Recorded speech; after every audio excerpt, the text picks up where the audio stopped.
Selectwoman, and tonight I'm joined here tonight with my fellow selectmen, Al Goldberg, Jen Gordon, Scott Murphy, and Bruce Wilson. We as a board have been working very closely together to ensure that any final decisions on the Academy project are made not by us, but by the public that approved it in the first place back in 2022. We all come before you with very mixed emotions. Disappointed that we can't accomplish this, what I think is a transformational project for our downtown within the original budget, but also very proud of how far we've come with this since the vote in 2022. There's been a lot of hard work done by a lot of volunteers in town on this project. And we're excited to show a way forward to make it happen using outside grants we've already been awarded with, which will allow us to deliver a building that meets the public expectations. So I have up on the screen these three pictures here to show that the Academy is not just an empty eyesore in our downtown. It has played a role in our history for over 140 years. Ultimately, the decision to proceed with the future of Academy rests in the hands of all of you, the people of Madison, where it all originally began. So this has truly been a community-driven project from day one. The next slide. And I just want to highlight how much of the community that volunteered their time and attention to this over the last 20 years. We have our existing building committee, and the chair, Joe Valentine, will be speaking in a few minutes about the work that they've been doing over the last 2 years. But then look at on the other side of the slide, all the different committees and commissions, including the Academy Advisory Committee, who will be speaking tonight, that looked at this building and what to do with it since it was closed by the Board of Education in 2004. And if you flip through those proposals, and they're pretty much all online and available to see, a lot has been thought through, a lot has been investigated, a lot has been researched and analyzed, consultants have been hired, the building has been examined. So this is not a new thing. This has been going on for a long time in town. And the only concept that made it to this point was the community center concept that really was born out of the Academy Guidance Committee. That started in 2018, and then that, through a public poll, came up with a community center idea, which then turned into a design committee that designed the Academy Community Center. Pretty similar to what we're actually seeing here today that the public is going to be voting on. So this has really been a long process with a lot of people supporting it, and I think sometimes we forget that history, and we get mired down into the quagmire that we're in today in terms of budgets. But the reality is this is something that the community has pushed the town to do and resulted in the community support through public vote. So the next slide just highlights why are we here today having another referendum. Back in 2022, the town approved $15.9 million in bonding to pay for the project that would convert it into a community center and some municipal space. It was the only concept, as I mentioned before, that gained consensus throughout the town over the last 20 years. And I do want to highlight that that includes looking at housing development. How many people in this room were sitting in those presentations back in 2018, I think, and looking at the options of basically building over the green space downtown in the ball fields. And how many, I was on LoCap back when I was on the Board of Finance back in 2010, and there was discussions about turning it into a commercial venue, turning it into retail shops. There was all kinds of conversations about that. So a lot of the ideas that are popping out now, they've all been discussed, but there was nothing really that the town could come together and for use to save the building. The one unique thing though is everybody wanted to preserve the building at the time. Unfortunately, we've all seen the extraordinary inflation since 2022. And unfortunately that hit this project very hard. We can get into a lot of the reasons why. Some of it had to do with the fact that the building had deteriorated so much over the last 20 years because the town unfortunately made the decision to turn off all utilities in the building in 2011. So that just accelerated any problems that you would have with an old building. But in addition to that, we hit some headwinds, and we'll talk a little bit about that later. So we're hoping we were only going to be $2 or $3 million short. We decided let's go out to bid and see where we land. We've been very successful at getting a bunch of grants. We've gotten $7.5 million in grants. And we thought if we're only a couple $1 million short, we can get permission from the public to use that. We'll still have money to pay off some of the bonds that we were anticipating. Unfortunately, the bids came back, I think all of us were gobsmacked when we saw the numbers, that, the budget was actually $8 million short. So we had to step back and rethink about this. But we really felt that given where we were and what the future of this project was and where the town was, that should be a decision made by the voters of this town. Do we want to take that grant money and put it towards the budget? Or do we want to basically have to possibly not proceed with the project? Because the other conclusion that the board came to with the community center, with the building committee, was that we basically can't, for $15.9 million, deliver a functioning community center. We wanted to make it work. I think and that's one of the delays that happened. We asked the committee to go back and look at different design options and things, and can we take this off? Can we change the entrance? Can we value engineer it a certain way? But the reality, given where the construction market is today, $15.9 million is not going to cover what's needed for that building to turn it into functioning space. So that's when the board made the decision, let's go out to the people, let's take the money that we're getting from outside sources, which a lot of communities do. We were fortunate that we were taking this to reduce bonding. A lot of towns rely on grants to pay for projects all the time. But we were fortunate that we were going to be able to use these grants to pay off any expected bonding. So that is where we are, and that's what the May 6th referendum is going to be doing. It's going to be asking for permission to spend $24 million on the project, capping it at $24 million for the construction of the project, and then using those grant funds. So no more bonding is being requested. We are capped at the $15.9 million that was approved in 2022. So the next slide, I just want to highlight again, why did this get passed in the first place and why do we need this? And this is all things that you might have seen in the original presentation back in 2022. But I want to highlight a couple of things. I think first and foremost, it's the preservation piece. Preserving a landmark in our downtown historic district. That's what generated so much community interest and passion about this building. Community centers you can see in old schools all over the state. And you can see newly built community centers like Guilford has. But this is unique. It's in the heart of our community, and it's also a building that has a very important part in our town history. So if you combine that together with all the things that you can do from an economic development standpoint with a community center that's located in the heart of our town, it just brings a lot to a lot of different people. And it serves all generations. So it's senior center is kind of focused on seniors. Well, the community center is really serving all generations as well as our business community. We've envisioned it as an economic driver for not just the town, but across the shoreline, to bring as a destination people to Madison, not just in July when the weather's nice and people want to go to Hammonasset or they want to go down and sit outside at Cafe Allegra. This is to bring people to Madison in February so that we have more flow of businesses. Our restaurants will benefit from that and more community activity in the heart of our town. And we've had people talk about it at the last public information session about how that sense of vibrancy has been lost since that school was closed. When you had a school down there, you had people going back and forth all the time. You had activity, you had livelihood, and we've kind of lost that at that part of our downtown. So that's one of the many reasons that this serves, but that's why this is unique. This isn't just a building to have, limited, card clubs or art classes in. It's a combination of so many different things to so many different groups. And because of the size of the building and unique characteristics of it, we can serve so many different things by completing it. So the next slide just highlights what I was talking about, that this bookends our town. If you look, we have the library in one end, we have Main Street and all our shopping district, and then you have the community center and the ball fields. And it really creates a corridor for our community. We're fortunate to have something like this. This is something a lot of towns would dream of because there's so much activity. It creates a destination for people when they come to Madison, and it serves Madison residents as well. The next slide just talks about this, also aligns with our strategic plan, which the town endorsed at the end of 2023. And we asked the town residents, a lot of people participated in surveys as well as coming to focus groups, what they want from their town and what they want from their government. And the community center concept addresses a lot of the things that are in the strategic plan.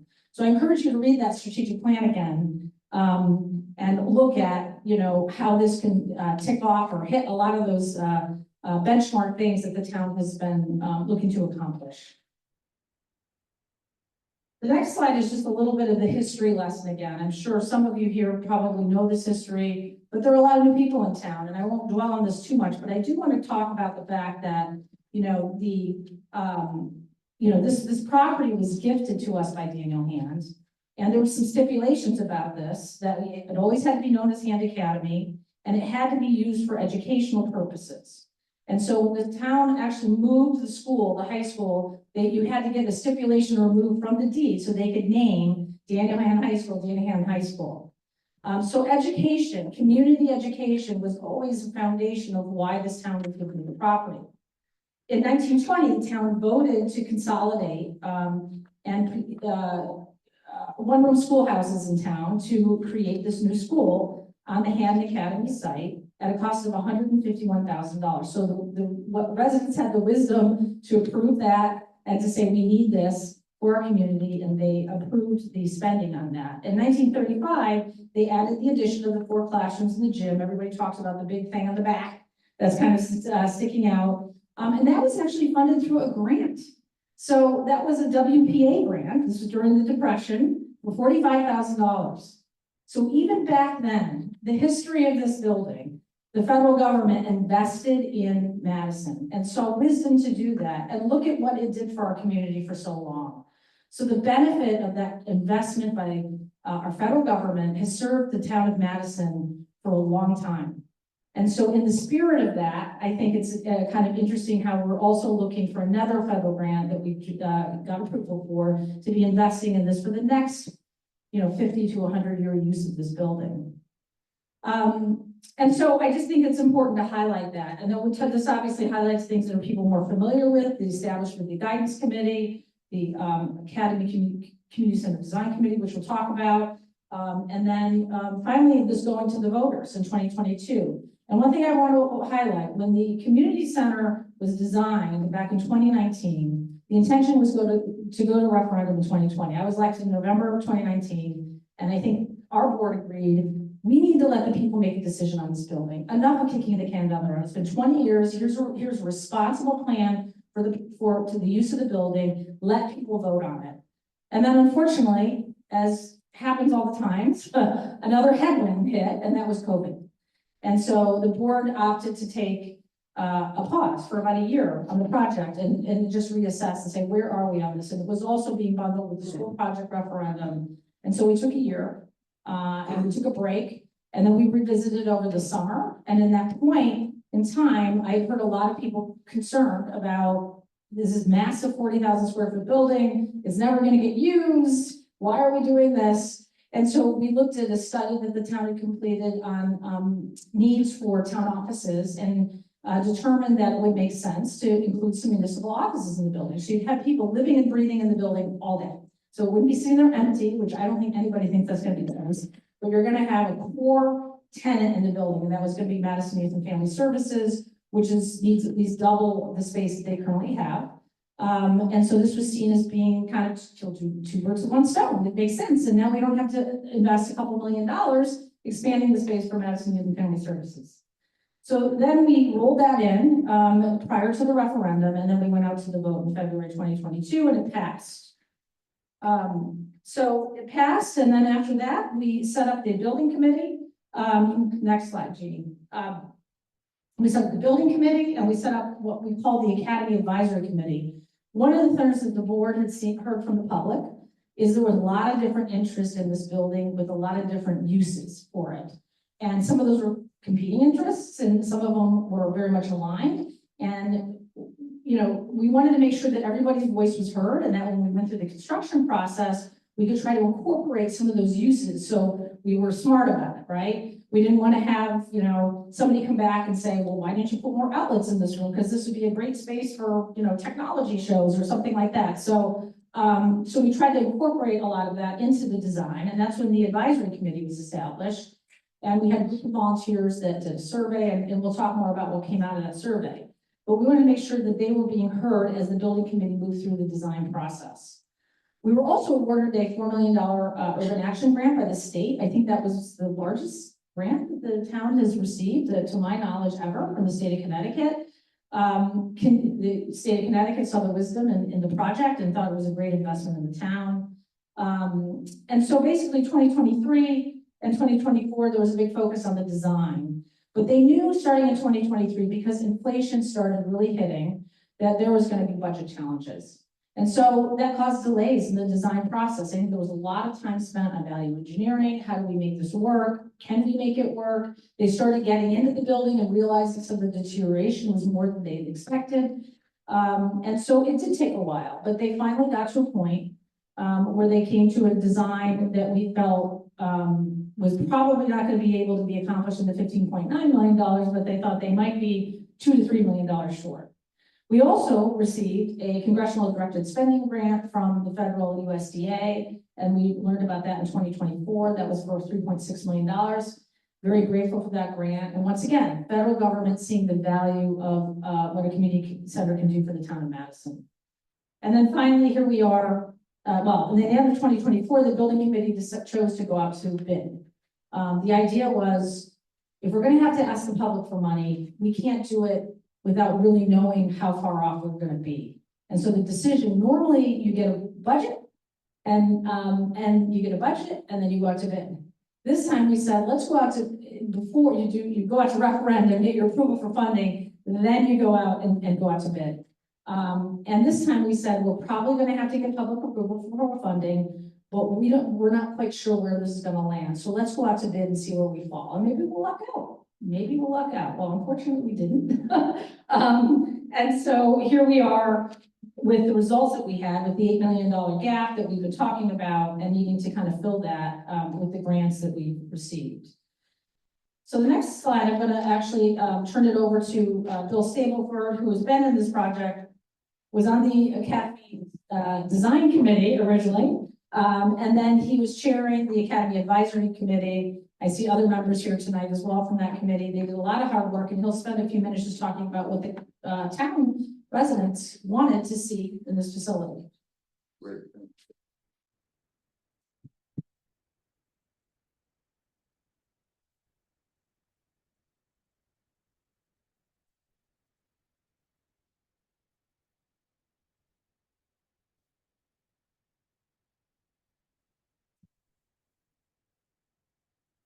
Okay. All right.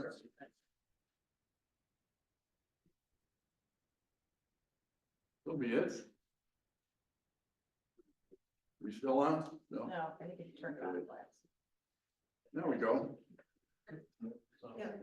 Better? Okay. Thank you, Peggy. Okay. The Academy Advisory Committee first met in September of 2022. Our charge was to provide guidance and recommendations to the building committee on both what the public desired in terms of activities available in the building, and therefore also what types of structural facilities within the building would allow it to accommodate those activities. We were a committee of 9 members. We met weekly and we submitted our final report in March of 2023. You can find that report online at madisonct.org/academy. And that's what it looks like. So how did we go about assessing the needs of the community and what Madison residents wanted to see? First, we designed and created an online survey. I want to thank John Lamoran for his technical advice on that. Then we printed up hundreds of postcards describing the project and providing both a website and a QR code. People could fill out the survey online and could even fill it out on their iPhones. We made concerted efforts to go out into the community and hand these hundreds of postcards out to all kinds of events and activities and school events and whatnot. We obtained 2,049 responses, and those responses reflected very, very closely the age and demographic levels of everybody in the community. So everybody from teenagers to seniors got to say. The general survey results are on this slide to my right. You can see that the types of activities that were most favored were arts and entertainment. This included music, theater, dance, painting and drawing, photography, ceramics, pottery, and crafts. Hundreds and hundreds of people requested lessons in all of these activities. People were eager to learn about how to engage in these types of activities. The second most important request was for community space. If you recall, this survey went out shortly after the COVID pandemic had ended. People were very eager for gathering space, to touch base, just to have a place to hang out, meet with each other. Strong desire for community meeting spaces, private gatherings, celebrations, and business and exhibit space. The next highest level of interest was for sports and recreation, and you name it.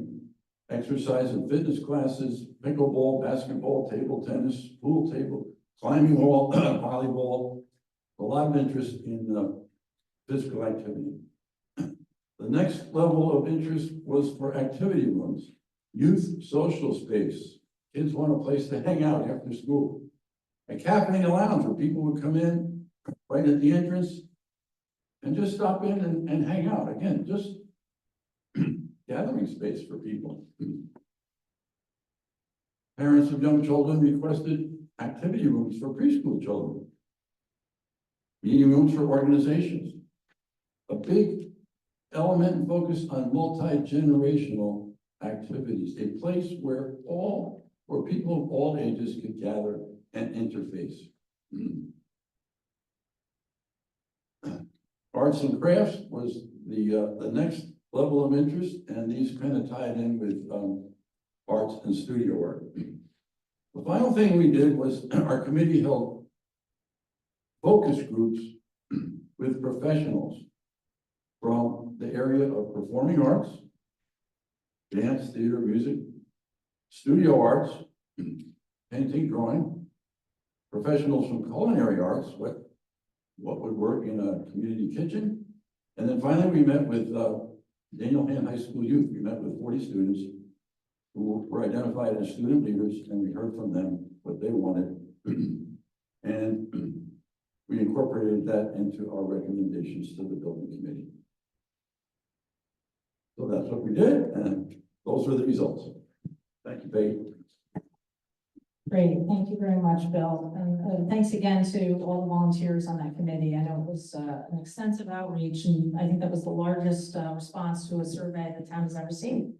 So there's a lot of hard work put into that. The next slide is really to talk about the building committee, which has really been dedicating a tremendous amount of time. And I want to introduce Joe Valentine here to talk a little bit about the work. I know some of the building committee members are here in the audience.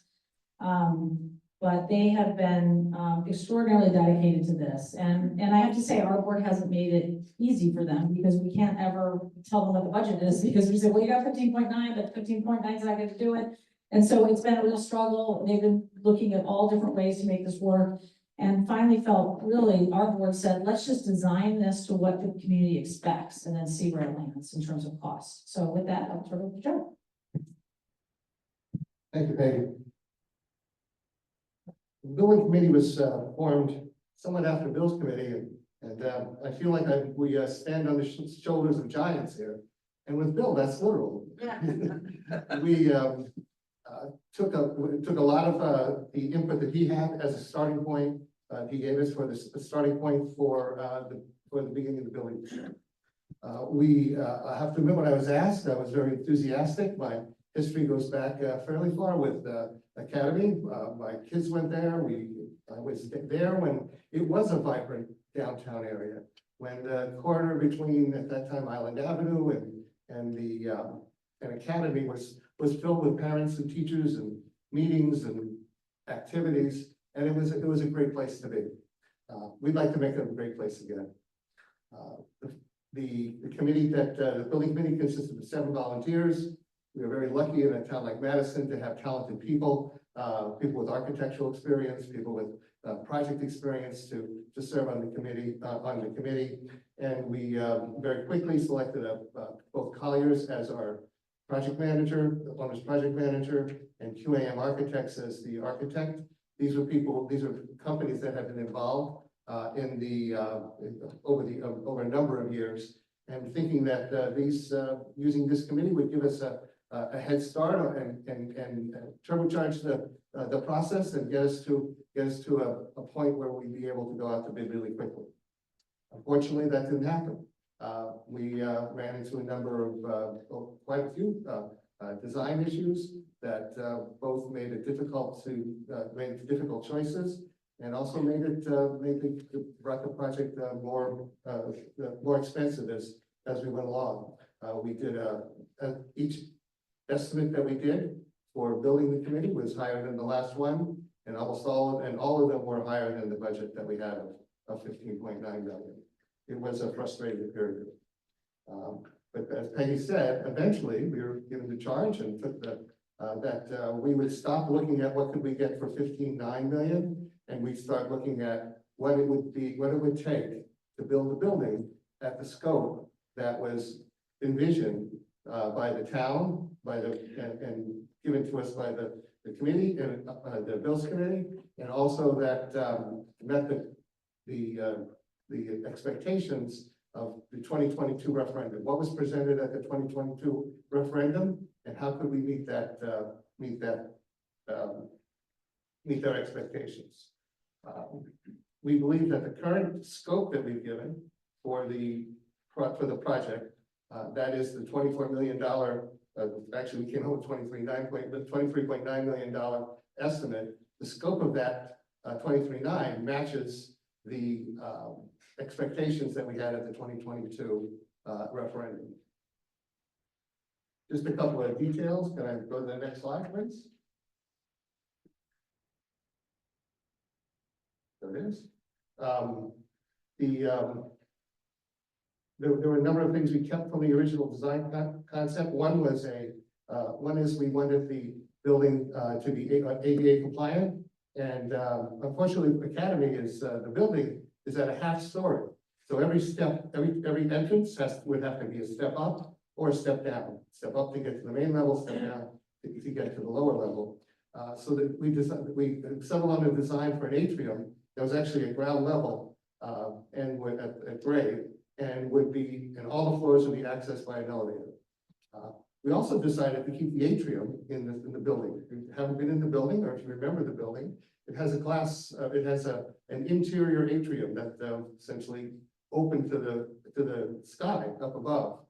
It lets light into the building at various places in the corridors and in some of the classrooms, and it's a great feature, and we have tried, and the current design keeps that atrium and keeps that light visibility into the building.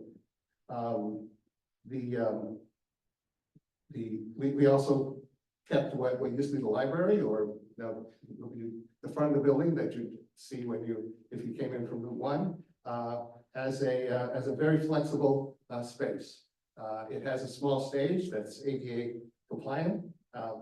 It would be called a recital stage. It's really not a performance stage. You wouldn't put a Broadway show there, but you could have a speaker, or you could have maybe a small group of musicians perform there. The gym space is you got to realize the gym space is a high school gym from 1936. So it was there are some improvements to be made. We're padding the walls a bit so people don't run into the walls. Updating the floor to take the asbestos tile and the asbestos adhesive that holds it in place. But there's been a lot of question about the stage there. That stage in the gym was never set in any of the original scope, was ever set to be totally refurbished into a performance stage. It is just too big, and for the dollars that we had, and then also a performance stage would conflict with the primary gym with the gym, which is the primary use of that building. You couldn't set up a set of seats and then leave them up and have the gym not be available. So that was always a future, we'll paint, we'll put up some maybe put up some curtains around the windows, but we're not going to, it never was meant to be a performance stage in the design. There is a possibility, we had some estimates on it, but it's not part, it was never part of the original design, and it's not part of this. The incorporation of Madison Youth and Family Services, they're on the first level and on the upper level, second level, and on the first level, which is really below grade. So having the offices there gives the building life, and it doesn't interfere with the main area, which is the concession, the cafe, youth hangout area, art room, all at the entrance level. As you come up the elevator or walk up the stairs, you enter into a space where the atrium is, and also some of the main activities. And also that would be where the beach and rec will be doing checking or monitoring the comings and goings of the people coming in and out. We are looking at a commercial kitchen. The good news about trying to get a kitchen is the kitchen space is at the lower level was a cafeteria one time that fed 200 students every day. So we have plenty of space to design whatever, to design both a commercial kitchen and possibly a teaching kitchen too. So that is part of going to be part of the kitchen design. And there are additional rooms. There are rooms that they're just large rooms that could be multifunctional.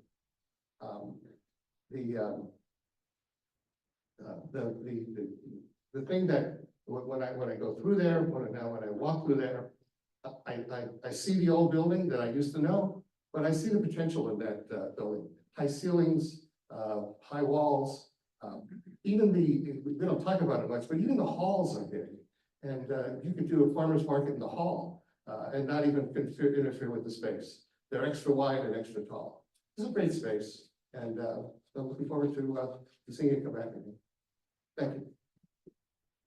Great, thank you, Joe. A lot of work, and all the information is available online under the work of the building committee, including design plans, construction documents, all that stuff. So a lot of good information, a lot of hard work. Moving on to the next slide is just highlighting some of the budget challenges this project has had. The original estimate was actually dated in 2018, and that was based on the original design committee that Bill Stapleberg was involved with.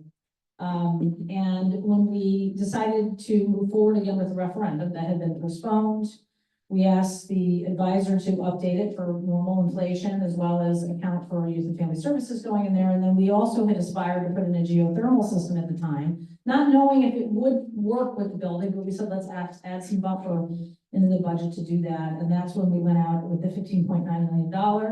We did talk about grants. We were going to be seeking grants. The presentation for 2022 is also available online.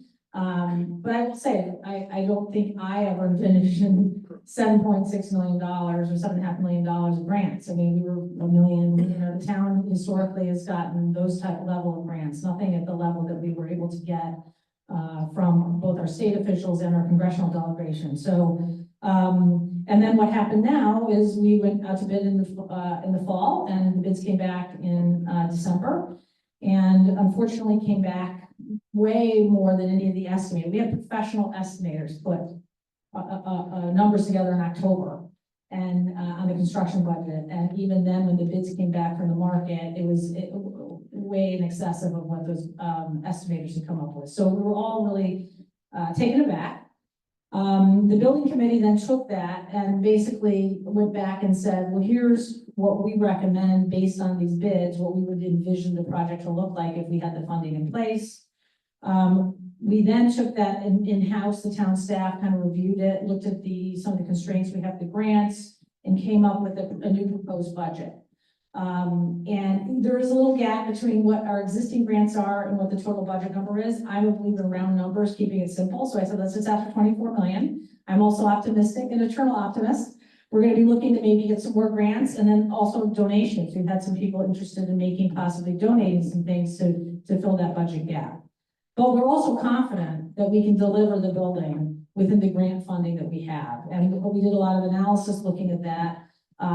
There's options based on what the construction package went out versus where we might look at this again for some additional cost savings. So we felt, based on the advice of town staff, that we felt comfortable with the $24 million number.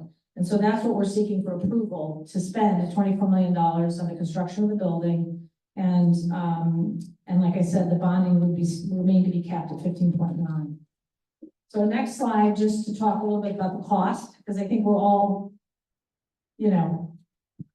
stunned in some ways by where things have gone. But I hope this illustrates a little bit about what we've been dealing with, showing where the construction market has been. So you can see where the original budget estimate had been done, and then where the referendum estimate had been. And this is, from the government, a line of the cost of basically producer price index for the final demand construction. And so when you look at this, you can see really February of 2022, if you recall, that's when the Ukraine war started, and we really started to see an acceleration of inflation because of a lot of global uncertainty and commodity prices. COVID impacted because of supply chain issues, and the construction market was crazy. I mean, things were coming in 20, 30, 40% what they had been a year or two earlier.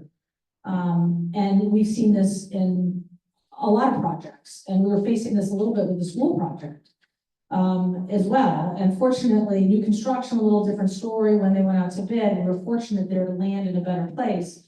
That's part of the reason we thought, well, let's go out to bid and just see, maybe we'll look out with Academy too. And unfortunately we didn't. And then on top of that, you've just got deterioration. There was some assumptions made. People can argue whether those are good assumptions or bad assumptions, but when you have something that had been sitting there as long as it had, I don't think people were quite fully aware. We didn't spend any money to go in and do a lot of demolition work and investigation. We were eager to get this out to referendum because we were building on the 2019, guidance committee recommendation. And I think since we had referendum passed, we had a budget to actually start doing some work and looking at things, and engineers going in and septic analysis and all this stuff. That started coming back and saying, we're probably going to need to do this, and then pile on top of that, just these significant cost escalations. And there were a lot of towns that have had to go out again to approve more funding for projects. So we're not alone. We've got a lot of construction projects going on in town, and some of them, we've been fortunate where we haven't had to do that, but this is one that we did. The next page just talks about the financing costs, and a lot of people ask, what is it going to cost me as a taxpayer? And basically, the bonding amount is the same as what went out in 2022. So if you look at this chart, these estimates in the 2022 column represent how much it's going to cost a household each year per $100,000 of assessed value. So if your house, and this is assessed value, so remember your house is 70% of market value. So, if your assessed value is $300,000, you would take that number, multiply it times 3, and that's the cost of the bonding to you as a homeowner. And interestingly, if you take that same analysis today, our grant list has grown a lot. We had a huge increase in our grant list. We did the revaluation last year. We've also had some growth. So the cost has been distributed now across a wider denominator, basically, of tax base. And so the cost is marginally less, but roughly equivalent to what we were showing in 2022. So the financing cost is really not gone up that much. And so, yes, we've seen interest rates go up a little bit, but we've been fortunate. Our town has a AAA rating. We've had our bonds have been very successful when we've done our issuances. We've done 2 now, and they've been well received in the marketplace. And so we haven't seen a huge impact in terms of our cost of financing too much. We've had some, but then this has helped us in terms of the growth of our grant list. The grants, the DECD grant, that's with the state, we have a signed agreement with the state and they're aware, that there's been a delay in the project. We've been in conversations with them. The federal grant, we weren't sure what was gonna happen with that because it takes 6 months to a year just to get the agreement signed once you're given the, award. And, the grant that we got, it was through the USDA, it was a congressional directed spending grant, so it was earmark. And our congressional delegation worked very hard. It got put into the 2024 fiscal year budget that didn't even it got passed through a continuing resolution in 2024 late. And so we didn't even find out until March of 2024 that we actually got awarded it. And then it takes 6 months to a year to get the agreements done. So obviously with the change in administration and we started receiving emails from different agencies where we had federal grants telling us things were paused and hold, they're going to be investigated, they're going to scrutinize them to see if they follow the objectives or whatever of the administration. We still didn't have a signed agreement. And so we thought, and this is another reason we kind of had to step back and pause for a minute. This was back in February. Is this grant good?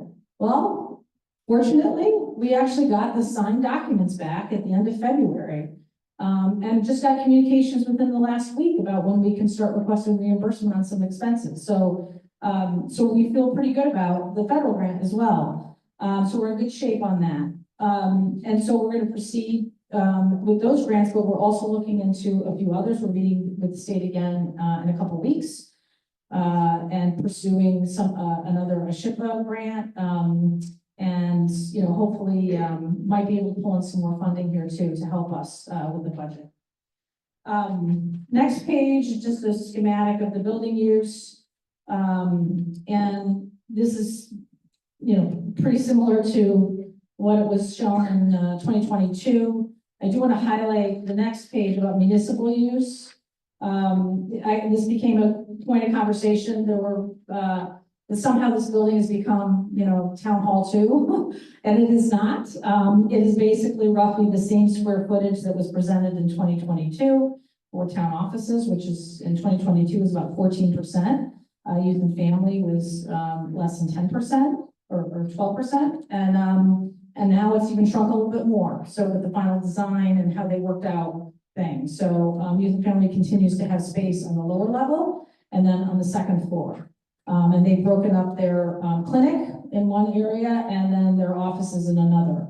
And so, clearly in a building this big, there's room for everybody. And Beach and Rec is just going to have an administrative office in the front. They're going to be managing a lot of the program in the building and overseeing it. So that's kind of been consistent all along, and I know there was some design changes back and forth with youth and family, but where the building committee and the landed was pretty much trying to stick with what was discussed at referendum. So you see there was not a lot of changes done to that. Revenue, I know that's always been a conversation. The intention was once we went out to started construction, when we had firm design plans, we were going to be putting together policy for the building. We've been doing a lot of research on it. I have to say it's difficult to figure out utilization of a building like this because it's complicated, it's big. And no one's going to tell you what their interest is until they actually see what they're, looking to use. You need a finished product. And so we did some analysis and we said, okay, the bosses in the next page. Okay, these are a little out of order. Anyway, so I'll talk a little bit about the utilization rate, but basically we did some analysis. We looked at rent that the town currently charges, which I think the board needs to revisit because we're a bargain compared to other communities in terms of usage charge. But the other thing that revenue comes from is actually the programming that runs through it. So right now, the town, if we run a program through Beach and Rec, we actually get an administrative fee of about 25% on top of the cost of the product of the program. So that is going to be a possible revenue driver because we see a lot of interest in people wanting to run those programs and use the space. So it's not renting a room out to a group running a program.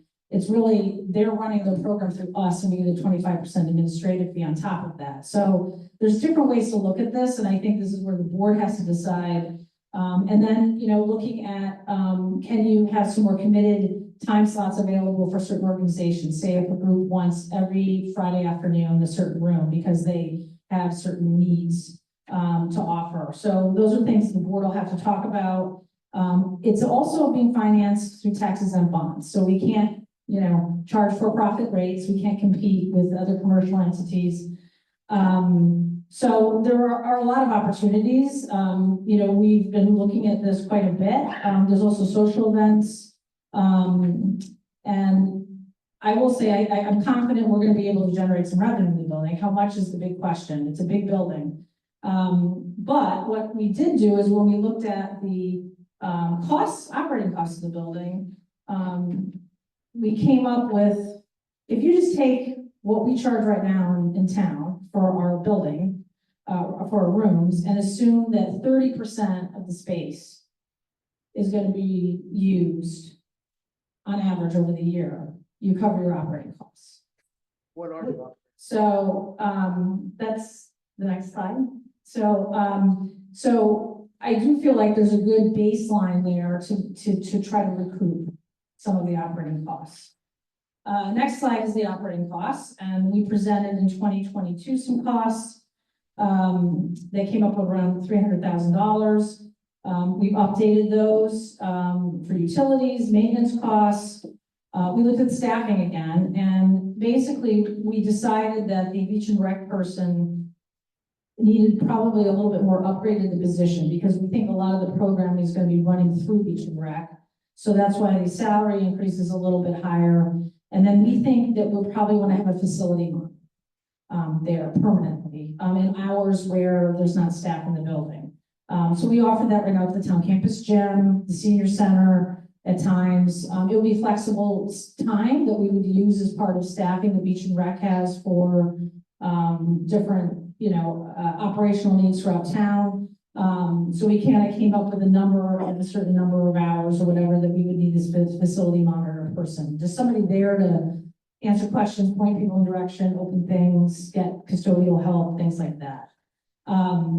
So this is kind of in line with what we showed in 2022, and then we just updated it and kind of rethought it again for 2025. So we're talking about $400,000 a year.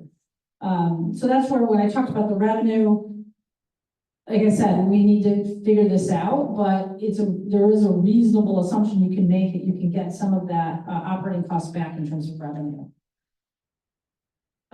Next slide.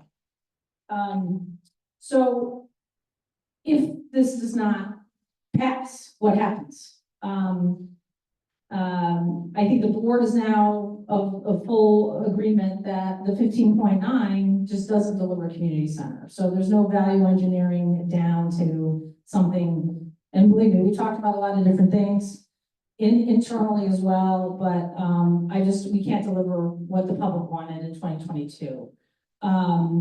So we spent about $1 million on the project to date. We've already issued $6 million in bonds. And we've been awarded $7.6 million in grants. The bond proceeds that haven't been used, we can use to pay off existing debt and maybe look at some other options for that. We have to talk to bond counsel about that because we have some prospectuses that were issued, the investor expectations. We have a lot of things we have to consider before we make a decision on what we would do with that. The grant funds, I think, are lost. The federal government already made it clear. They said, don't come back until you start construction. Don't ask for any reimbursements. We need to make sure that the community center is going to happen. So the grants are lost. We'll be losing $7.6 million for that building if we don't proceed with the community center. We'll probably have to spend some money on just more asset protection just because it's deteriorating every day. And then we're going to have to look at demolition. The cost of demolition is probably going to be $2 to $3 million minimum anyway. So we're going to need money to demolish it as well, if that's the path that we end up having to take. So those options are all going to be on the table. I think we're still going to have programming needs that aren't going to be met. We'll still have to figure out using family. I think the last estimate was $3 million for the 2 million, that was back in, yeah, 2018, $2 million for addition, so double it, probably $4 million now, but, so we're gonna have to deal with somehow working out youth and families needs. And then I think the board is gonna have to make some tough decisions because so many things have been looked at. I know times have changed, the world has changed, maybe some of these things have to come back on the table, but the bottom line, to do anything with that building, it's gonna cost $16 million just to get poured, no matter who's in that building. You need HVAC, you need new plumbing, you need a new septic. So all of that work is still gonna cost at least $15.9 million. So no matter what happens with that building. So, it's gonna be a big, a big undertaking to figure out the next steps. And I think what hadn't been discussed before was demolition, but I think we're at a point now because of the state of the building, we're really gonna have to seriously look at that. So, so that's really what would happen if it failed, on May 6th. So next slide is just where we are now. Obviously these public information sessions, the Board of Selectmen on April 8th, next Tuesday morning, will be doing the formal call to call the question for the referendum. And that will basically formally start the referendum process. The town will mail a postcard, which we did for the last referendum, to all taxpayers, alerting them of the upcoming vote. And then we have a special town meeting that's required through our charter that's more procedural. It basically adjourns to referendum. So there's no ability to kind of stop the referendum. It's just a formality where we adjourn to referendum. So that'll be on April 22nd. And then, May 6th is the vote. And it's going to be on the same ballot as the budget, school budget and town budget votes. And so it'll be a third question. And I think really then if it passes, we will reconvene the building committee, and they'll work with town staff to put together a new bid package. There's some things that could be, just handled a little differently moving forward, get some more resolution on some outstanding issues that are there, put the new bid package together, and then go out to bid with the hope to be awarding contracts in the fall, and then it would take a year for construction. So the earliest it would open is 2026. I hope it will open in fall 2026.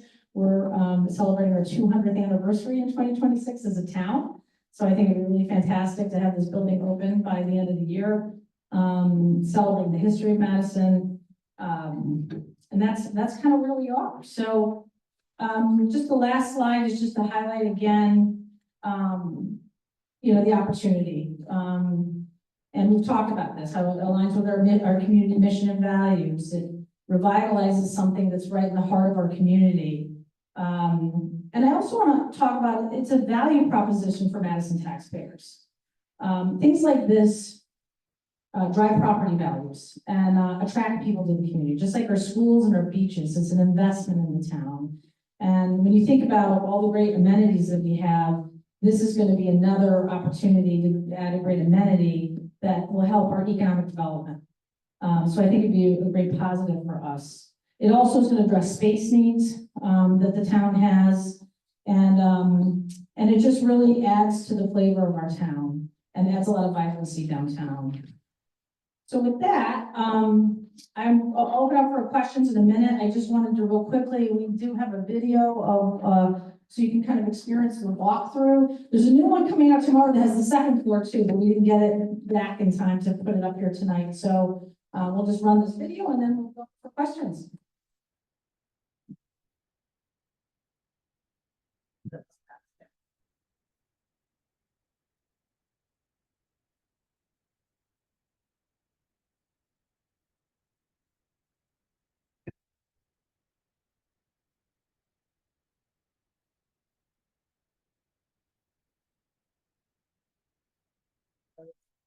There is music this time, but she's got. Shall we sing? You can. I'm not. No.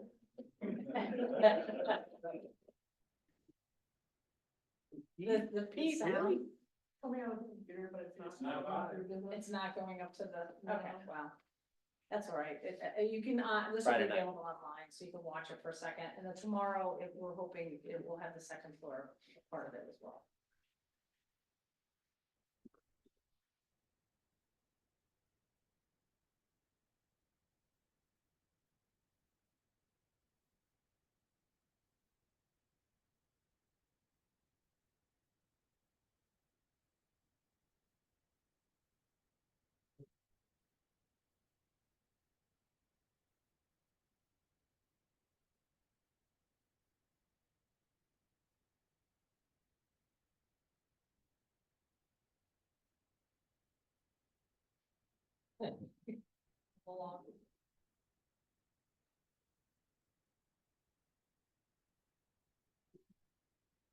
This is the recital hall.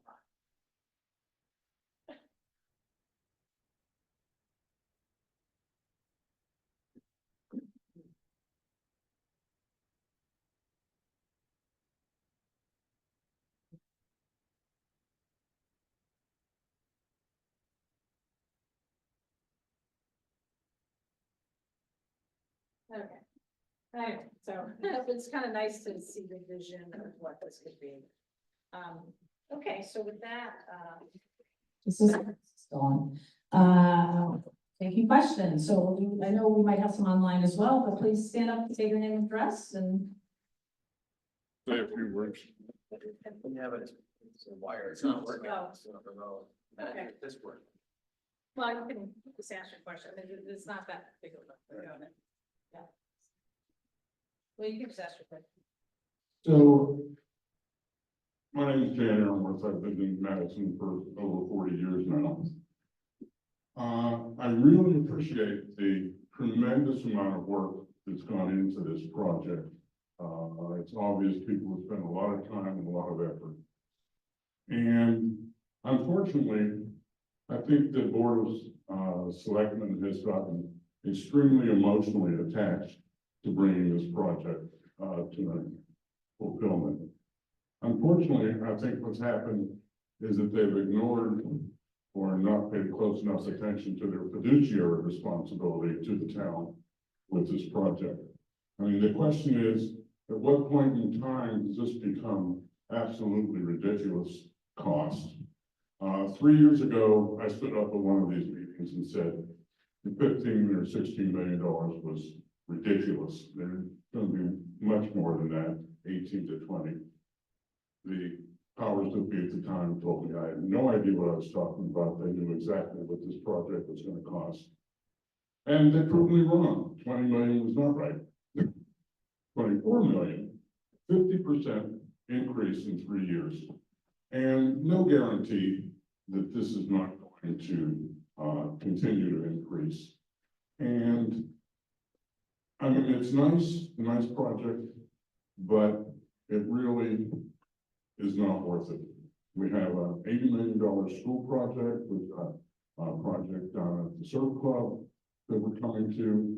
There's another 4% increase in the budget being requested this year. It's just not really something that I think we need to do at this point in time. No, one more thing. Is there a question? The Board of Finance voted 4-3 to pass this, and probably would have voted against it, except they felt that it should go to the town vote. They said, wrong time, wrong place, wrong project.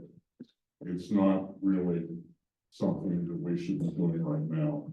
And I don't know that in the 40 years I've lived here, if I had ever thought of leaving Madison because we didn't have a community center. We have a lot of resources, we spend a lot of money, this is a great town. This is just not something that we need right now. Well, I think it's important that it should be the community's decision. And if the Board of Finance did not pass this, that takes the choice out of you about what goes on with this project. So I think all of us felt the important thing was, as I demonstrated up there, this has been a community-driven project from day one. It's not a Board of Selectmen project. We talk about emotion. I think we talk about emotion because this came from the town. So I think it's right for the town to decide. And we're trying to provide as much transparency and facts to the public to make a decision. When we talk about financial impact, let's go back to that slide. The bonding's staying the same. Any funding over that is gonna have to be funded by outside sources, not town funds. You might think, well, the operating costs, I agree, the operating costs we presented that back in 2022, and the town felt comfortable with the operating estimates. We're showing the operating estimates now, updated numbers. So I just want to highlight that, and I think the most important thing is this is really their decision, so that's what we're trying to do, let you make an educated and informed decision. Hi, I'm Janet Nicolini. I just want to read something that was published in 2020, 2020. Key findings by the committee, which was the Academy Advisory Committee at the time. The Academy building is eminently feasible for conversion to a community center. The cost to Madison taxpayers for renovation of the building could be reduced by millions of dollars through tax credits and grants. The use of energy efficient and green energy systems will greatly reduce the operation and maintenance costs of the building. Program revenues could potentially pay for the staffing, operation, and maintenance cost of the building. If enough profits were generated from program revenues, they could potentially be applied to pay down the capital expense of the building, i.e. bond costs. Now, this is what was sold to the public.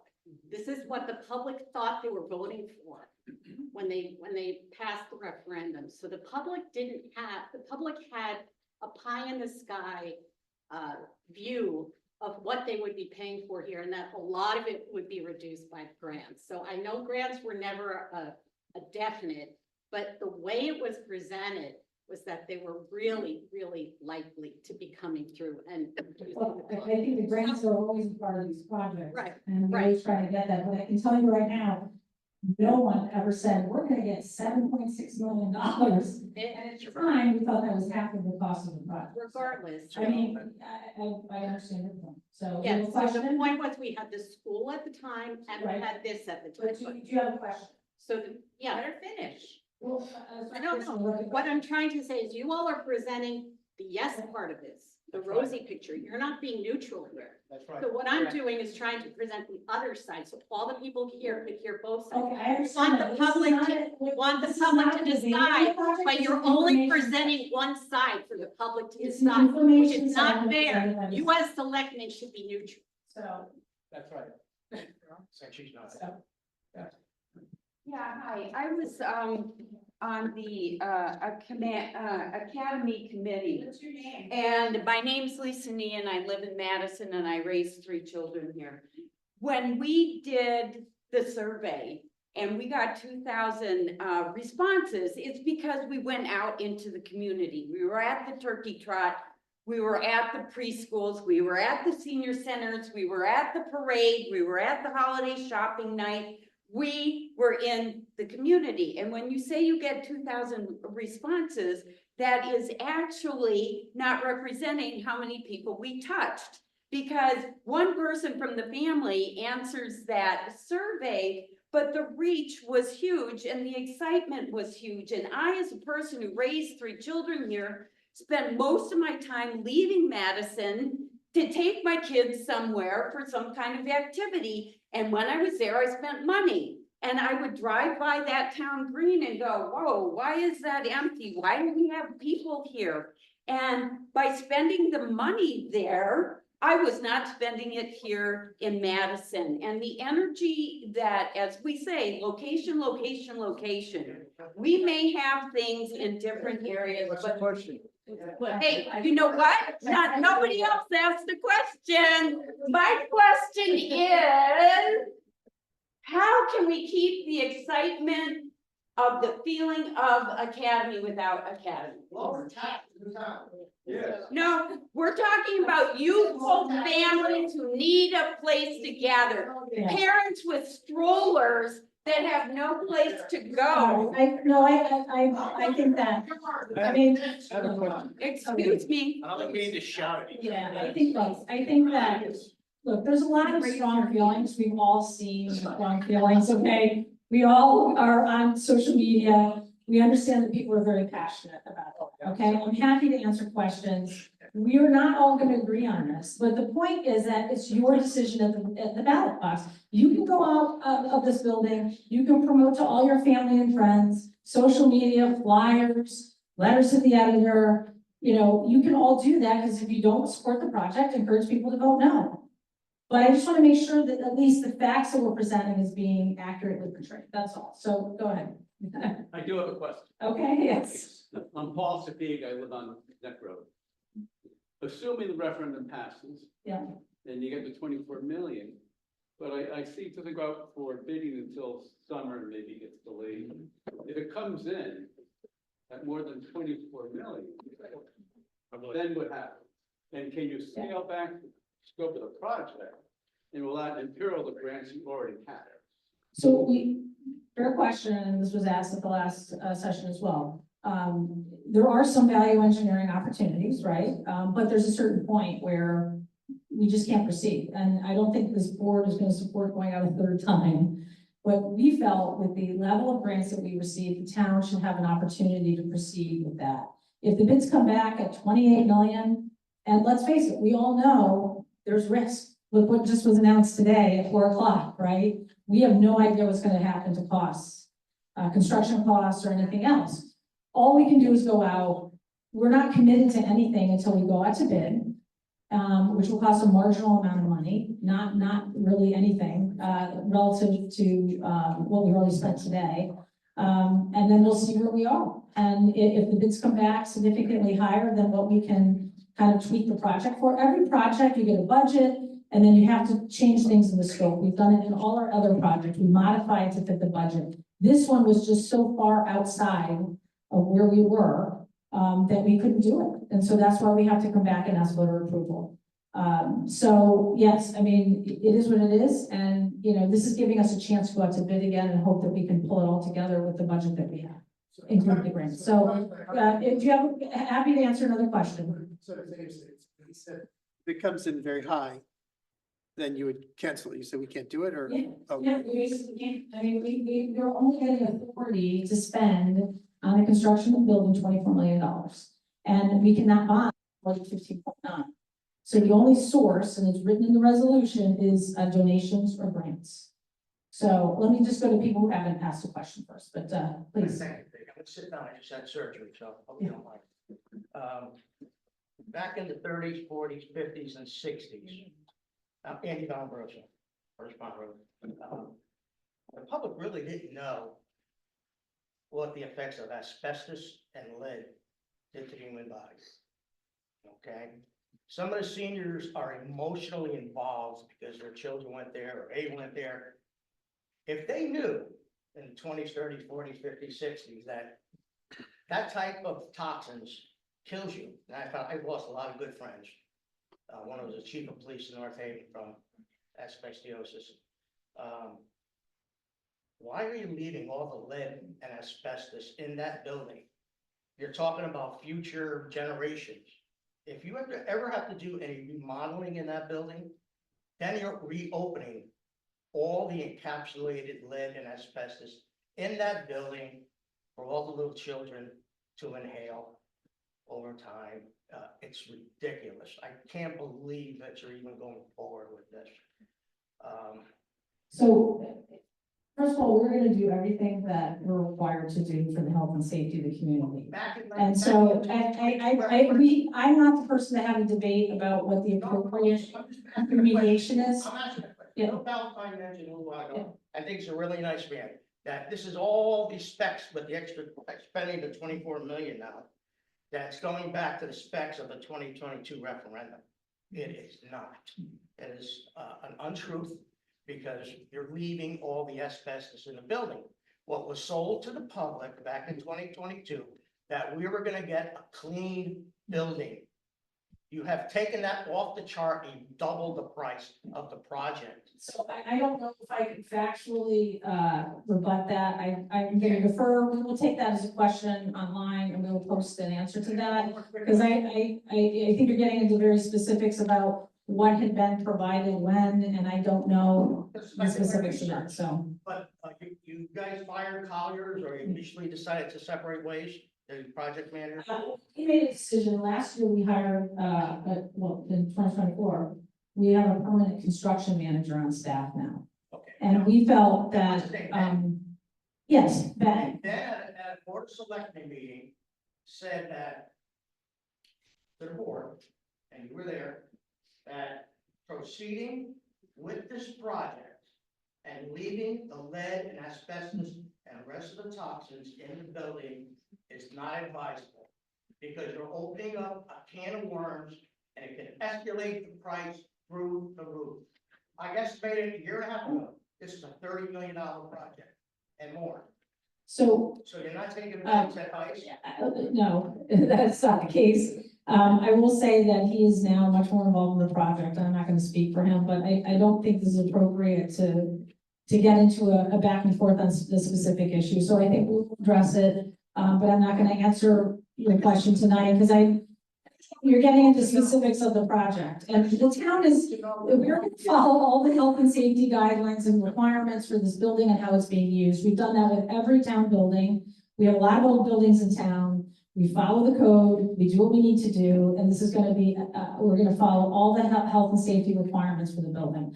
So that's my answer for tonight, and if you wanna get into specifics, email the Ask Academy specific questions, and we'll get details about what's in the, actual design of the project right now. Any other questions? No? Dana Schmaltz, Jonathan's Landing. A question and a comment. First of all, has any thought been considered about the upcoming surf club renovations and or a new building? And if not, perhaps maybe that needs to be started now so we can avoid something like this in the future. You know, that's another big nut that's coming down the pike.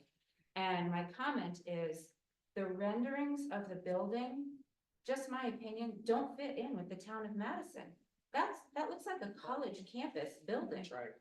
That does not look like something that belongs in Madison. You can smile, you know, it doesn't belong there. I mean, look, people are gonna have different opinions on this, believe me, I've been doing this job long enough, and some people think something's beautiful, and another person will think it's heinous. So there was a design that went through, it's in public meetings. But I will ask you a question about the surf club. The Beach and Rec Commission has, issued an RFP for a master planning process for this entire surf club facility. And so we'll be going out and getting, a whole plan developed for that. There will be a lot of, public input and engagement on the future of the surf club and what investment needs or wants to be made into that building as well as the entire facility. So that process has started. It'll take some time. And we'll have some big decisions as a town to make on that going forward, and so, any other questions? John Torres, I've been here for about four decades. So quick question, right now, the Madison Youth and Family Services has its own building, correct? Okay.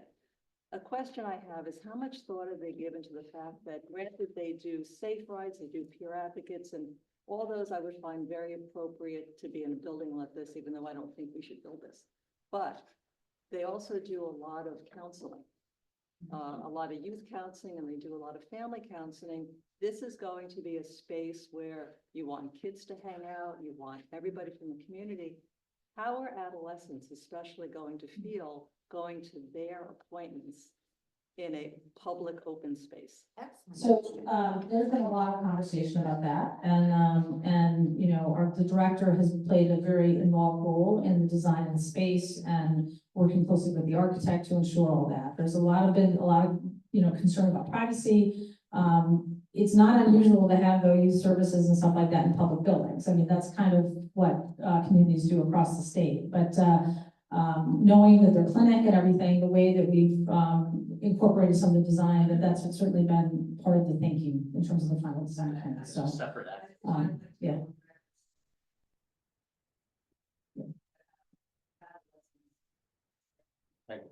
Yeah. Separate access. Yeah, there is gonna be separate access, but that gets into the design elements and stuff, so I don't know if you want to address. I comment? if you really want? Yeah, just real quick. There's, I think a few more questions. So I'm Scott Cochran, the Director of Youth and Family Services, and we put a lot of thought into the design of our clinical spaces. And that's part of why we really advocated to be included in some kind of a project that changes our space. Right now, we have clinical spaces that we use in our current building at 10 School Street. We also have some clinical spaces that we use, office spaces in Memorial Town Hall. That's part of the challenge that we're trying to address. It's always a factor when we're talking to young people about coming in for counseling, because there is certainly a lot of stigma that's involved in that. That's always a part of the conversation we have with them and their parents. We do a lot of our way to help kids feel safe to access the services that they need. In Academy, the area that we would use for our clinical services are on the lower level. And we've designed in controlled access into that area, and we would be just approaching the same kind of challenges in that setting as we would in our current one. And I'm happy if there's people who have questions about who we are and what we do and how we do it. Very open to talking to anybody who wants to learn more about what we do and why we do it. Please reach out to me here or email, come out to one of our board meetings. We'd be happy to talk more. And thanks. So just to be clear that you have a very low entrance just for. Yes, yeah. So the lower level will be primarily the clinical offices that we have. So we would have an area downstairs where we would have the ability to have some reception there if we needed that, as well as some clinical staff.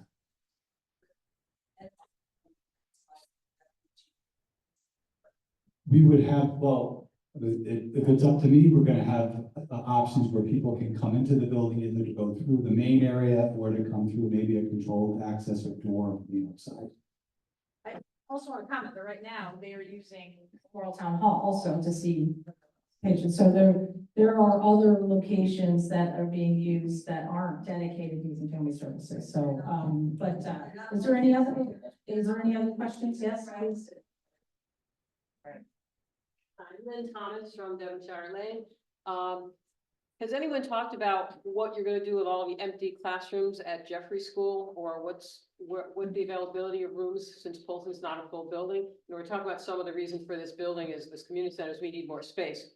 I personally don't think we need more space. I think between the senior center, the library, Jeffrey School, and extra rooms of Polson, that we have plenty of the library, we have plenty of space. So has anyone done any feasibility study about what's gonna happen when the new elementary school opens? What about what's happened to all those rooms in Jeffrey School that will be empty? So we talked about using those as space for some of these programs that are needy and needed. That's one. And I think in an informational session, the presentation should be objective, pros and cons. I don't think it should be skewed, so it's all the pros and this is why it should happen. I think an informational session should be. So in terms of a year ago, the board appointed a facilities committee. And one of the charges is to review the existing buildings that were going to be all town facilities, and including the buildings that are going to be vacated by the school district. So actually last month, the committee has really been more in data gathering mode over the last year, and they gave a really interesting presentation that looked at to the board of selectmen. So you can see that online. That talked about, really they did an inventory of all the town land, which was kind of fascinating, I think, for all of us to know and to learn more about just vacant land that the town owned. And then also the existing buildings, how many are vacant. So there's some good information in that report. The next step is they're going to be digging down a little bit deeper. They've also done a cost analysis, what it costs to maintain those buildings. So there's a lot of information. The next step in the process will be trying to figure out, it depends on what happens on May 6th, right? If May 6th fails, then we're going to be adding another vacant building back onto the discussion topics for the facilities committee. If it passes, then the community needs and uses for the building will be solved through Academy, and then they'll look at objectively at Jeffrey and Ryerson, and the intention is really Ryerson to be demolished. I think that was the plan all along with the school renewal plan, but they're going to be talking about what to do with those buildings. And I made a commitment that it's not going to be 20 years. So, when I came into office, Island Avenue was kind of in a quagmire. We had a renter. We didn't know what the future was. We put a committee together, we came up and did an RFP process, and then we let the voters of this town decide what to do with that building, and that was a pretty quick process, it took a year and a half. So I'm hoping that we can make some similar types of discussions, but I think one thing we've talked about is never having a master plan. We kind of address all these things in silos. We do one-offs, and that's what happened with Academy. Academy was kind of a one-off project that evolved eventually into the community center. So we want to have kind of a long-term plan. So that committee ultimately is going to be developing a master plan for all the facilities in the town of Madison and coming up with some recommendations to look at it holistically. So if Academy moves forward, then we can step back. We've solved some of our space needs with some town departments, and we solved some programming needs. So now we can look at what we have left and what the options are for those buildings. But there is a process moving forward and a plan in place. Yes, please. No, Mr. Muller, we're just going to first questions first, since Good evening, there's a lot of people. John So- Muller, Kelsey Springs Drive. Yeah. As a current member of the Board of Finance, I suppose I could make a few comments, but I would prefer to restrict myself to the rules of engagement tonight. And just ask a question. And my question is, I was unable to read your slide. Thank you for the presentation, by the way. I was unable to read your slide about the carrying costs, and I was wondering if you could give us at least an approximate number of what you expect the carrying costs to be for the facility. About $400,000 a year. That's what was on the slide, and that included staffing costs and utilities and some operational costs. Just as a follow-up, were you able to break that down into how many dollars per $100,000 assessment as we've done in previous? No, but I guess you could basically take, I think we're generating around $1 million a year in interest on this project going forward. So, and that showed what, $25 per $100,000 assessment. So you could take a little less than half of that, another $10 or $12 maybe, Right. and do that. But I also think that that would account for revenue that might offset some of that, you know, because there will be some revenue. So the net cost is what you have to really look at. For estimation of revenue, now I'm making a statement. Yeah. You're going to take approximately 30 to 33% off the cost of the carrying costs is what you're. I'm saying that I'm saying to, you know, to equal, to cover, to have break even, you would need to have that building 30% utilization through the year, 30% utilization of rentable space for the year. So that's a break even number. You can make a decision on whether or not you think that's feasible or not. And that's not including the beach and rec programming administrative fees and things like that will be going through that. You tolerate me asking one more question. A few weeks ago, you were on WTNH with a very nice interview about Madison and the status of the town. And you mentioned that the median price for a home in Madison is $700,000. That would mean it's assessed at $490,000 approximately. So looking at those numbers, we're basically talking, if you add the amount of debt service, according to the calculations that we have per 100,000 plus the carrying costs, we're roughly talking that prototypical homeowner of a medium priced house in Madison is going to spend 130 to 140 additional dollars per year. Does that And make the sense? 700 wasn't the median value, that was the sale price. So as we all know, what the assessor shows is not really always reflective of what the market value is of the property, but that was just the most recent median sale price. So I think the average is more close to 500 or 600,000. But I correct, let me make sure we're talking apples to apples. I corrected it to 700,000. I did a little research and found 660,000. Yeah. That's within limits. I think Oh, but the median assessed. the median sale price. Right, sale price, right, but I'm saying, we're looking at this from the tax on your, what the assessor considers your market value, 70% of what the assessor Right, considers your so market that's value. where the 490,000 comes from. It's 70% of the 700,000. Right, I understand that, but I'm just saying that I think that's a higher number than what the median, not assessment value, but market value of the appraisal. I think it's more like $500,000 is what, well, Understood. why don't I just get those data and I will post that online, because I think that way too, and, I appreciate the yeah. clarification. That was very Yeah. good. Thank you. yeah, no, I understand that, but the 700 is, I think, a higher number than what the average, appraised value, I guess is what they term it, the assessor uses appraised value for the property. But yes, the math approach is correct. Yes. Hi, Connor Bob, Kennedy Lane. To piggyback actually off the revenue that was brought up and then the feasibility study, have we looked at the utilization rate and the revenue brought in at the senior center? And if that's close to break even, because that I know has several rooms, or if neighboring towns get close to break even on operating costs from the revenue they bring in from their community centers? Because I think the 30% sounds low, but I do programming at neighboring community centers as well, and I don't know of any that are net operating neutral. No, I think you're probably right. The senior center does not create a lot of, revenue in terms of room usage, but the purpose of that building isn't to generate revenue. The purpose of this building is gonna be much more programming focused. Beach and Rec does not run a lot of paid programming through the senior center, correct, Austin? So this is gonna be more similar to really the surf club, and how we run programming, because we're gonna be bringing outside vendors in to run classes, where we would get a 25% fee on top of that.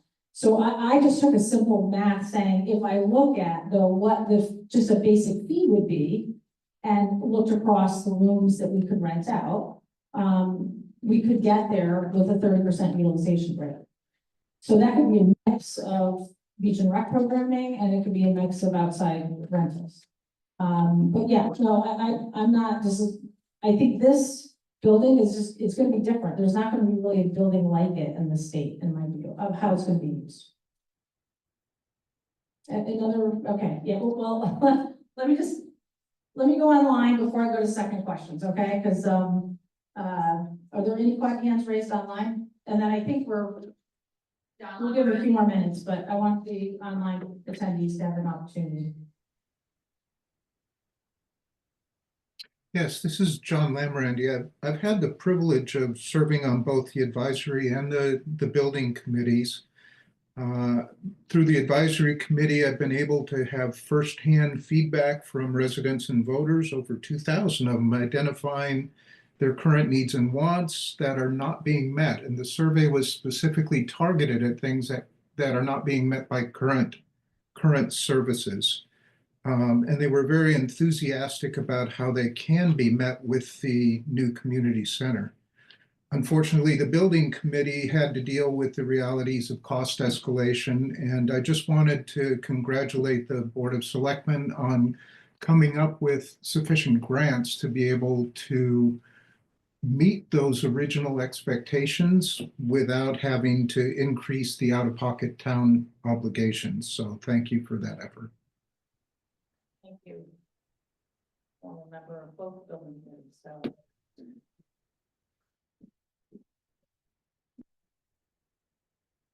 Miranda Weaver?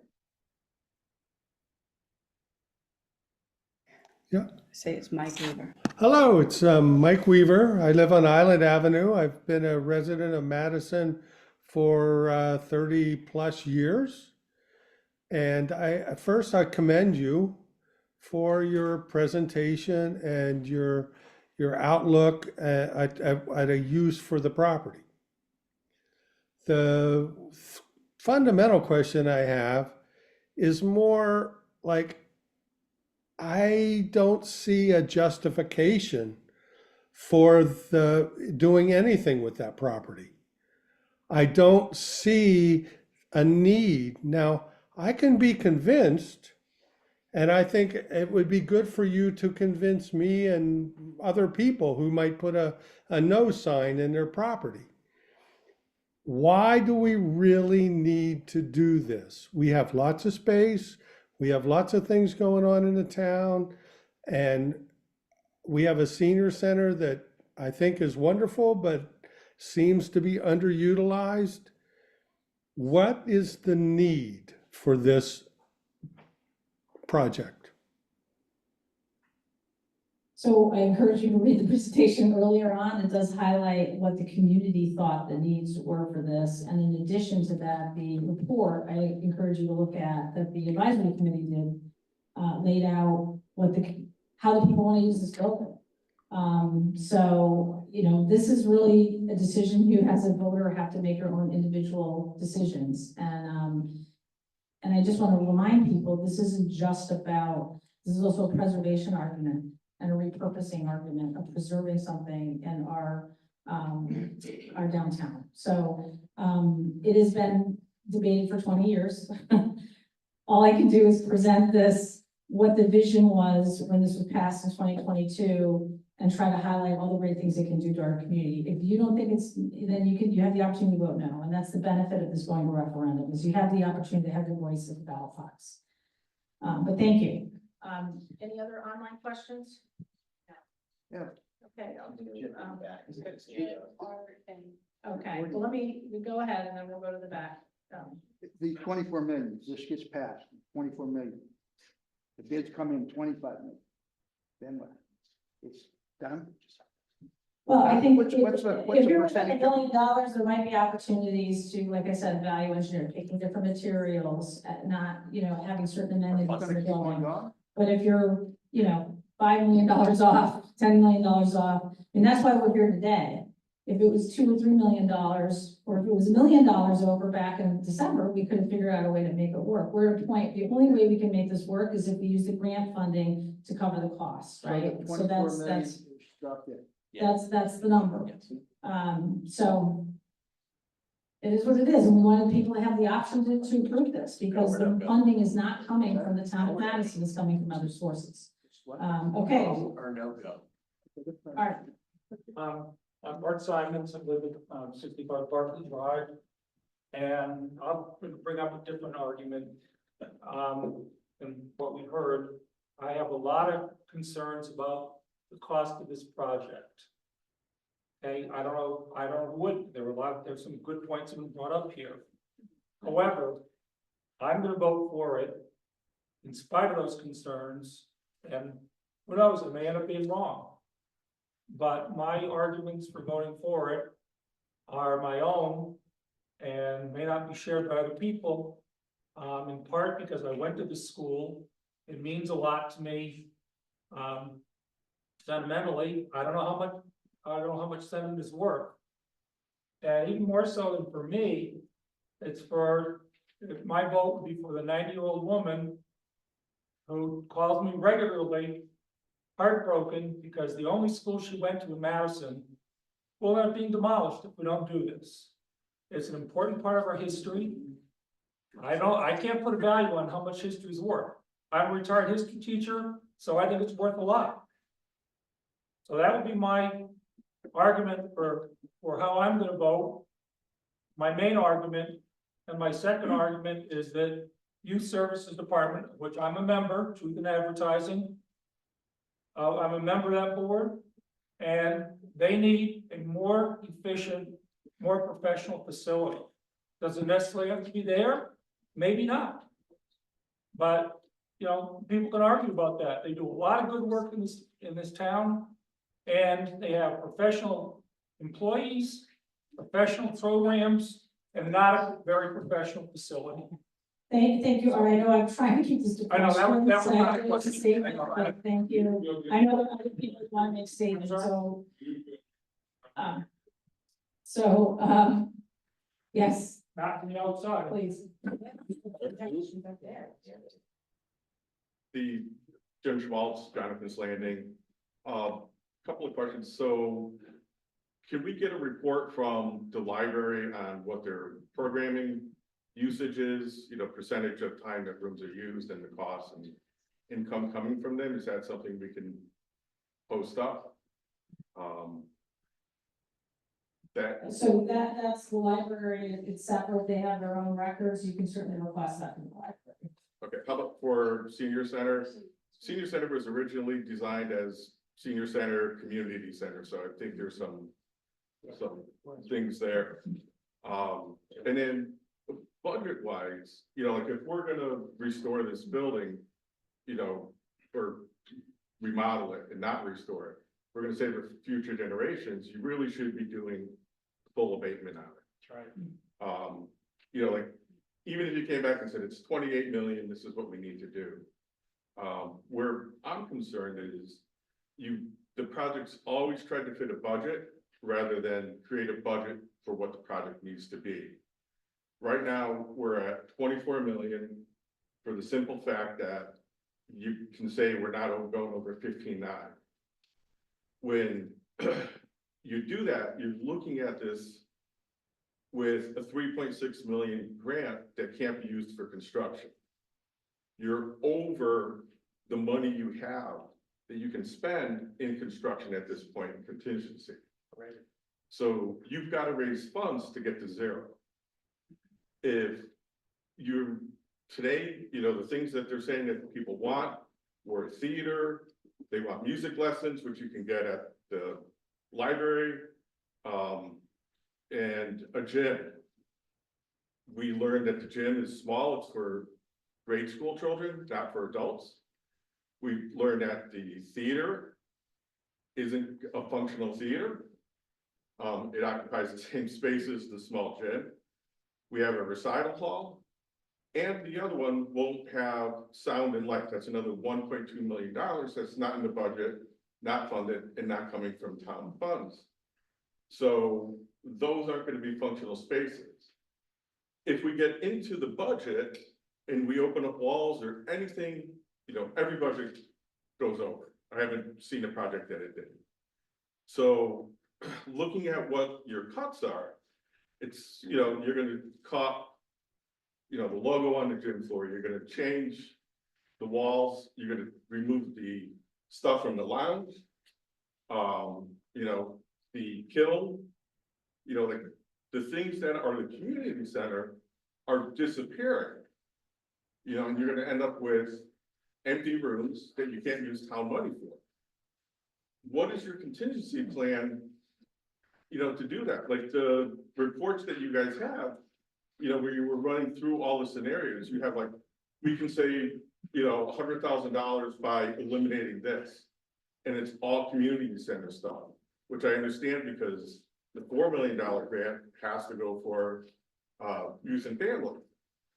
So what's your plan if it goes over and you start to chip away at what the community center is? The plan is once we have construction bids, we can make those decisions. I mean, if we feel that we're not able to still deliver what the scope of the project is, we can't award the contracts. I mean, that's where we are now. That's why we're going out to the public. But this time, we're not gonna go out to the public to ask for more money. We picked $24 million. Just imagine if we said 28 million or 30 million. I mean, we figured we had bids that were roughly in line with the budget that we're set now. We built an extra contingency. We found areas that we think there's some potential savings in the project. And we want to go back out and hopefully make this work. The other option was the board's not going to pull the plug on this ourselves. It was a community project voted on by the public. So we have an opportunity now to go back out to bid, to evaluate where we are in the cost of the project using the grant money, and we will see where we land. So I can't guarantee, you can raise, there's a lot of, we can talk about what's gonna happen with tariffs, you know, how is this, that could blow the whole thing out of the water when we go out to bid in June. I can't answer that question. All I can do is say, we wanna take another shot at it. I think the project deserves another shot, and that's why we're here today, to allow people to vote on this. But if the project thing, like with the funding that you have today, you don't have the money to do the construction because. Well, we feel we do. We've gone through the FF&E and the soft costs, and we've had conversations with the USDA. We've gone through the budget with Colliers, so we're comfortable moving forward the way we're moving forward. So that, and you disagree, and I get that, you made that very clear. So USDA will allow you to use it for construction? No, USDA still allows for soft costs, but look, this is a detailed conversation.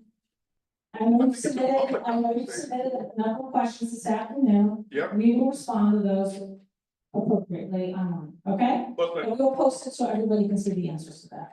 Can you So I don't bring it have up any in the next public specific, session I also? don't have any other specific answer for you, okay? So, Peter. Okay, just a clarification question, if you will. Mhm. When I did buildings for Goodwin University or Sacred Heart or a number of different things in finance, I always had a 10% contingency factor in the construction budget. What do you guys have in this budget? What's the contingency on it now? 8 million. 6.7.